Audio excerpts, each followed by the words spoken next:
Hi, Chalice. This is Jim Barton again, and I'm recording this video late enough that I'm going to do it without sharing my beautiful mug on the screen, and we're just going to look at the PowerPoint. The big point here is this is going to talk about the decisions and discussions that we're going to have this upcoming Sunday, a few days from now, on September 26th at 11:15, right after church. So I really need you, if you're hearing this and if you care about the decisions you're going to make, to please come. I think this is the time that we really need your input. Here's what's on the agenda, and I pointed out here that we're going to discuss some ideas and we're going to decide some other things. So we're going to discuss fully all of the options that you're going to see presented here today. We are going to talk about the people who are not in the room and what we can do to accommodate their interests. I will warn you, however, that we aren't really capable of being you. So if you care about this process, I need you to be there, because frankly, my ability to get inside of your head and your heart is pretty limited. Here's the decision we're going to make. The decision we're going to make is what kind of a recommendation to make to the congregation as a whole on what to do with the property, whether to sell part of it or all of it. We're going to talk about some of the sub options about what we can, where we will worship, basically, if we do any of those options. But the decision is going to be, the consensus is going to be around what to do with the property. And then we are going to talk about how do we communicate this recommendation to the congregation as a whole. Although frankly, I hope the whole congregation is there, honestly. Intellectually, here are the four options. We could sell none of the property, we could sell all of the property, we could sell only the north, or we could sell only the south. Now, frankly, selling none of the property is not a serious option. We'd need an additional approximately $156,000 a year, or a one-time donation of $1.3 million. There's no reason to believe that that is something that's on the table. So that leaves these three: to sell all of the property, to sell only the northern portion, or to sell only the southern portion. For each one of these, I'm going to briefly talk about, not necessarily in this order, but I'm going to talk about the financial realities of the option, the options for where we would worship if we choose that choice, and then also I'm going to go over the major unknowns. And I think this is really important for us to recognize that when we meet on Sunday, there's going to be some information that we still don't have, and we just need to identify that as a part of our decision making. So let's talk about if we sell only the north. Here's the strong appeal of that. If we sell only the northern property, we get to keep our building, we get to keep our baptistry, we keep the Oasis, basically we keep our home. So that's the real selling point, if you will, on selling only the north. The financial reality of that is that we will need to come up with an extra $2,000 a month to cover the refinance portion of the loan that we can't cover by selling the property, as well as some upkeep costs. So that obviously works out to about $24,000 a year of new income. It's important for us to recognize that the general fund actually is projected to have a shortfall of somewhere close to that going into 2022. So the general fund is not going to be the source of that additional $2,000 a month. And frankly, that's it for unknowns. There's not too much unknown about this, except for the fact that we just don't know where we would get that money from. Where would we get the $2,000 a month to cover the shortfall that would be created by refinancing the leftover debt? That's the option of selling the northern property. If we sell all of the property, the strong appeal of selling all of the property is frankly the financial reality, because we'd be looking at a $2 million surplus that we could use to relocate. And frankly, we could offset some of our general budget shortfall with that money in the very short term. Obviously, we want to be fiscally healthy and get in line in general and have something close to a balanced budget.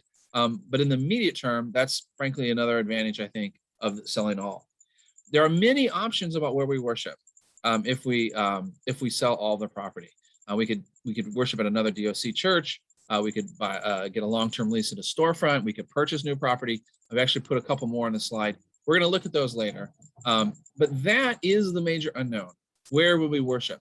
You know, each of the options have their own unknowns, and I'm going to talk about those later in the slideshow about what the different unknowns are that we'll have to deal with. It came up at our last meeting that maybe we could sell just the southern part of the property. The one appeal of that, I think probably the strongest appeal, is that we would be in a new building.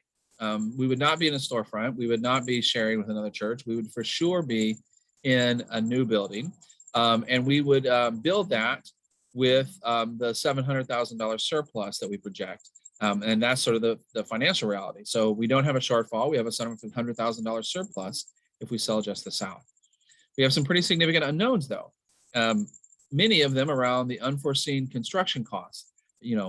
We know from the building we're in that it actually costs a lot of money to take farmland and to compact it so that you can do a building on it. There's stuff with sewer and septic installation. And frankly, we are still in a position where we are seeing a very high price of building materials. Building materials are higher now than they've been in a long time. So it's a major unknown is whether 700,000 would be enough to build a new building, or whether in the process of building a new building, we would find ourselves needing to take out another mortgage. That's an unknown of selling the southern part. Okay, I want to pause. I'm going fast, I know, but I want to get the information out, and you can rewind the video if you need it. Of course, there are other issues that may come up with this property that we can discuss. One of our agenda items is to fully discuss. So for example, is a new location good or bad? Maybe we've made a home here in Gilbert, and this is a good thing to have to stay where we are. Maybe being able to move someplace that's maybe not quite so much of a wilderness for us, not quite so much as a missionary project, frankly, would be better. I don't know. Is it exciting to design a new building, or is that something that's very burdensome and we're worried about the energy about getting it right and doing the things we want to do? So those all deal with these three choices. Which of these three do we want to go forward with? However, I do want to talk about the sell all options, because I think those options, having at least something of a handle on those, is important for us to be able to make that decision. So here's a list of some that have come up and some that haven't come up. So we could share the space with another church. We could enter a long-term lease with a storefront. We could buy a new building in a new location. Here's some others that we haven't talked about so much. We could find, maybe there's a partner out there that has a building and would like for us to move in with them and use that building on certain times. We didn't talk about it, but shoot, we could become a house church. We could go all virtual. I mean, there are probably some other options that are not on here. But anyway, I think that's important to realize that there's an opportunity for vision here. I'm going to go through now and just sort of identify some of the unknowns with the first three, which I think are probably the most likely options. If we were sharing with another church, look, we got to know, will we have our own space? We don't know that. We haven't started to even talk to anybody about it. Where's that church located? Is it in a good location for us? Are we going to have to compromise with where we're going to be doing our mission out of? What about their theology? Does that church's theology need to match ours? Even within the Disciples Church, of course, we have a large variety of different theologies. Can we do I-help there? Regardless of what their theology is, will they allow us to be a beacon of hope to the LGBTQ community? These are all unknowns with the idea of sharing another facility, another Disciples Church. Let's talk about this long-term lease at a storefront, which we've kind of kicked around. Hey, will they let us use I-help? I mean, maybe I-help won't be allowed in that sort of a storefront. What kind of signage is allowed? What about the other shops in the same shop? How would we feel if there's, a liquor store and a gun shop, located in the same strip mall? What kind of tenant improvements would be needed? What's the real cost? I mean, that's something we have to look into. And also, what kind of message does it send? Does it send to people that we're out in the community, and so that makes it an exciting place to visit, a little different than other churches? Or does it feel like, it seems like they maybe can't quite get it done as a real church, and so now they're in a storefront? Those are all questions that we would need to answer. Purchasing a new building. Like the big one is, what can we afford? Can we afford a space that allows for a 50-person per week gathering? Where is the affordable property? Do we need to move, to a place that we're not excited about? Or can we move into a place that we're more excited about? Can we make this new building look like a church?